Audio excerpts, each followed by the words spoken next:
Welcome to the Your Leadership Legacy podcast. My name is Tina Paulus-Krause, and I'm so excited to bring you this next podcast dedicated to you high performers out there who want to reinvent yourself, reinvent your business, maybe your career, all of it. This podcast is all about being dedicated to transformation and being the best possible leader of yourself and others that you can be in order to create a legacy that lives on. Welcome to Your Leadership Legacy. My name is Tina Paulus-Krause. I am the founder and CEO of True You Teams. And here we go. Hey everyone, welcome to Your Leadership Legacy. My name is Tina Paulus-Krause, and I have Diane Byron in the house today. Hey Diane. Hey, how are you? I am fabulous. I am so excited to have you here today and let people just see how brilliant you are and how amazing you are. Diane for those of you listening, Diane has been my coach. Diane has been my mentor. Diane has kicked the living shit out of me more than once in a really, really awesome and amazing way. She's a coach. I'm going to have Diane, you introduce yourself and just tell everyone a little bit about who you are. As Tina said, my name is Diane Byron. I'm the founder and owner of Unstoppable Heart Coaching, and I am a master coach.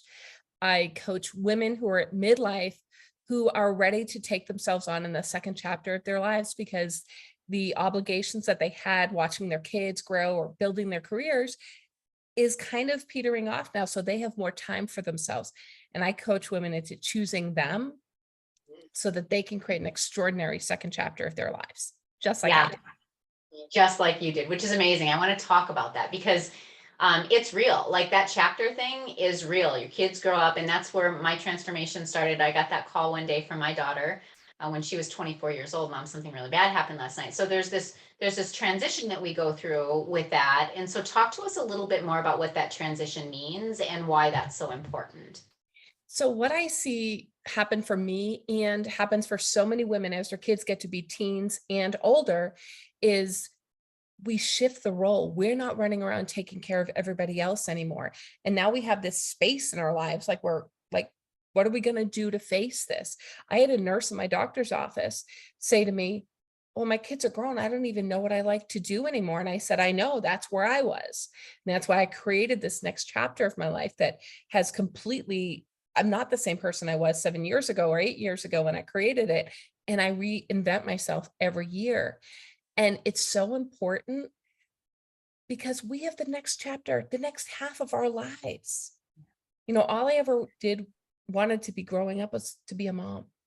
And I think I've done an extraordinary job as a single mom for the last 10 years of my daughter's life. And now she's 20. Now what? Now what do I want to do? So I've been really focused on that the last few years, actually. And it's helping her grow as well. So it allows our kids, especially our daughters, to see that there's so much more out there for them.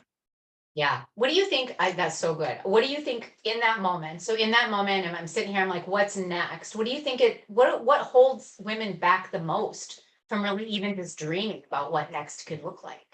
Well, I think so many women put their dreams away when they have kids, and their dreams become their kids' dreams, and they're totally focused on their kids, which is totally normal and not wrong for anyone listening. I did it too.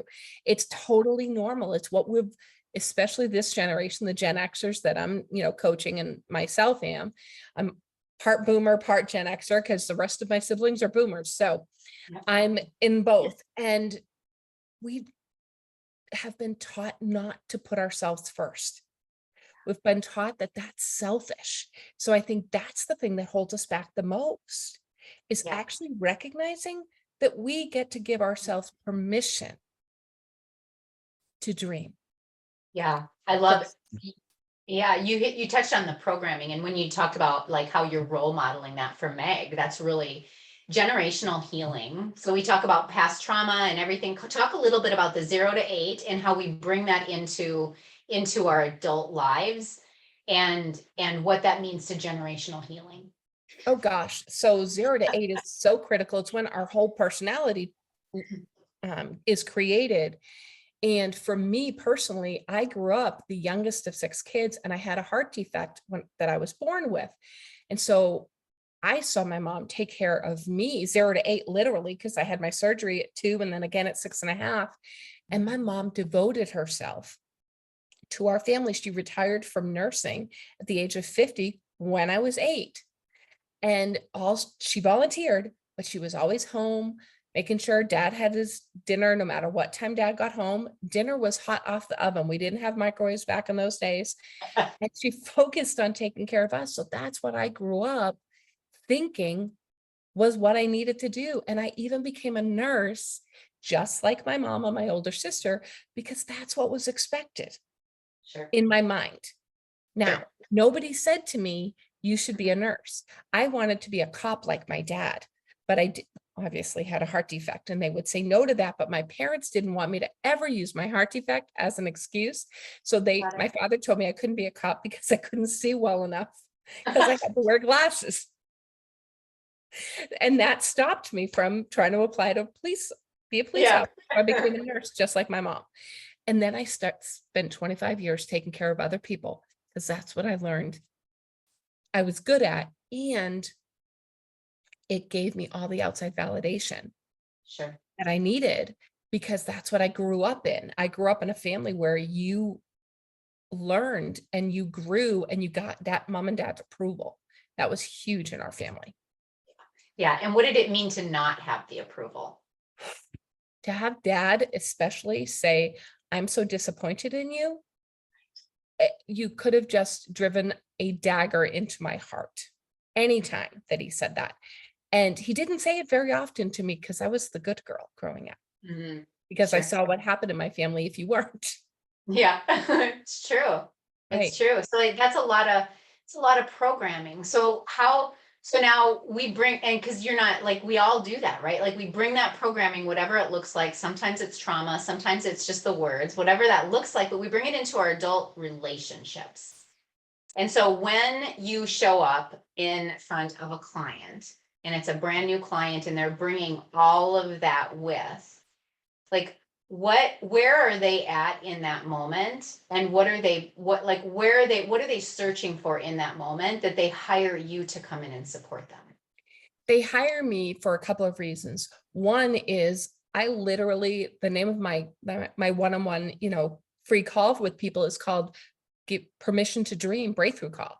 And my free gift is Permission to Dream a worksheet because I give them permission to dream. Not that anyone needs my permission, but it feels like they do. Just like I needed my coach back 8 years ago to give me permission, even though none of us need permission, we seem to think we do. So what they're seeking is that, but they're also seeking someone to actually hold them accountable to do the things that they say they will do that will cause them to create that dream to come true. It's so true because they trust me to do it because I've done it for me. Yeah. And it's hard work. It's not, reprogramming, unlearning all of that 0 to 8 stuff that we grew up with.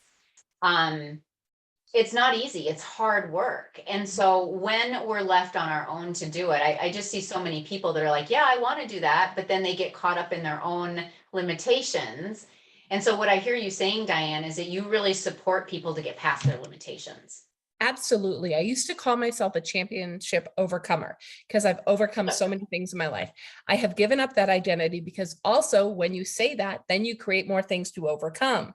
So I no longer say that. What I am really good at is seeing obstacles as opportunities and allowing other people to see their obstacles as opportunities as well. Yeah, I love that. What happens is it's almost like you're holding someone's hand, right? When I started my journey, I was scared. I didn't know who to trust. I didn't know where I was going. I didn't know what it all meant. And just being able to have somebody that is your cheerleader, if nothing else, that just says, no, you're on the right path, keep going, and somebody that kind of keeps nudging you and all of that. And that's I see you do that every day with people, and it's really, really amazing. So talk to us about after you're done with a client, talk to us about before and after, what are the ways of being, what's different in that client's life that they've implemented that creates the big difference? The number one thing I see is they value their trust in themselves. I literally have a post-it on my desk, and it's something I coach every client into asking. And this is something that your listeners can also take away from this is, and I ask myself the same question every time I'm offered an opportunity or make a decision. Does this serve me? Mm. Yeah. Does this serve me? So every moment of every day, they're choosing them.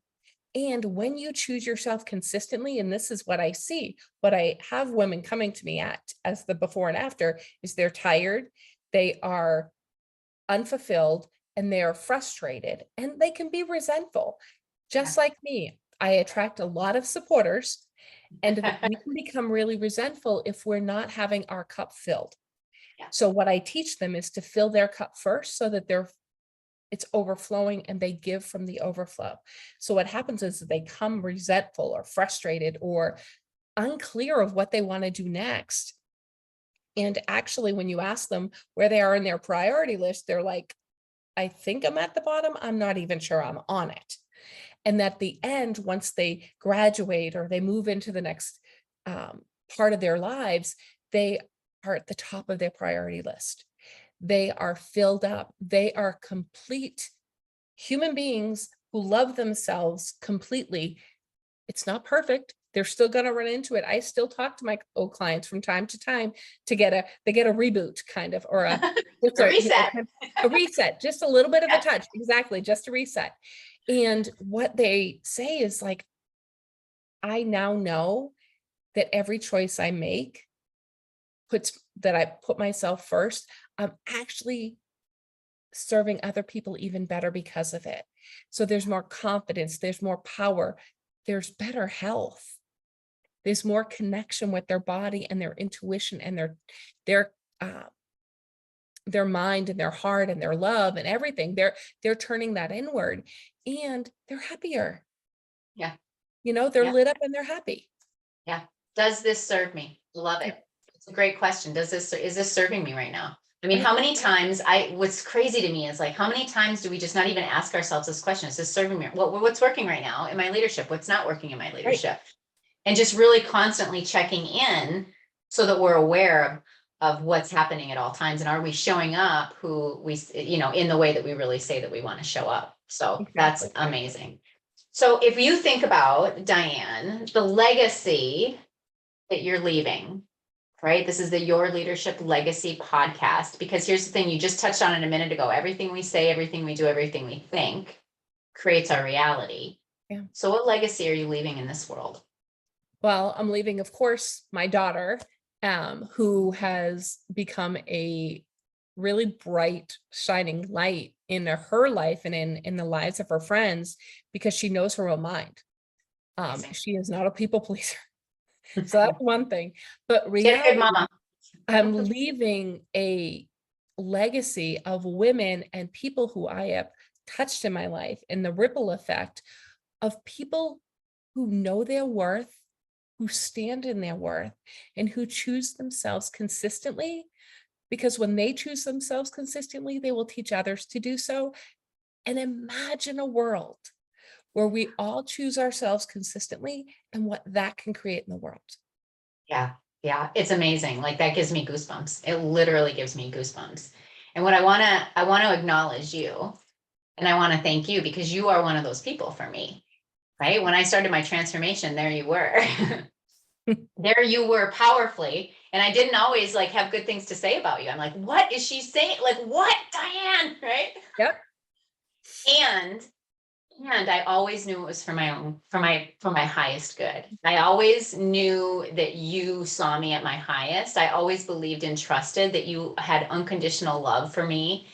And because of that stand that you took for me, it gave me the capacity and the openness to really find my way in my own way. And so I acknowledge you for that. I honor you for that. I'm so grateful for you. I'm grateful for you in my life. And I'm super proud. I'm super proud of what you're creating, because you took the leap. You took your life back and you took the leap. I did. And it was scary. Yeah. It was scary. And here's what I'll say to everybody, take the leap knowing that you are fully supported.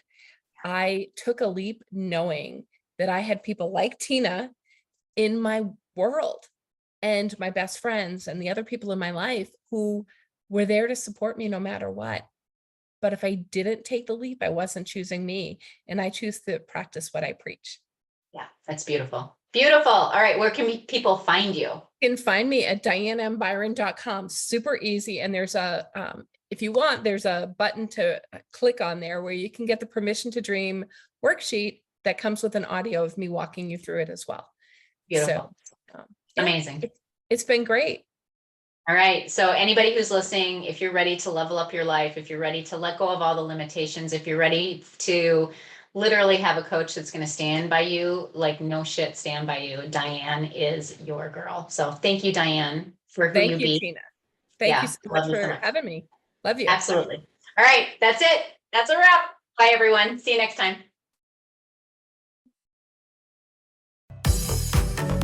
My name is Tina Paulus-Krause, and I thank you so much for tuning in. I hope you enjoyed the show. Check out our programs and events at trueyouteams.com. And until next time, make it an amazing day.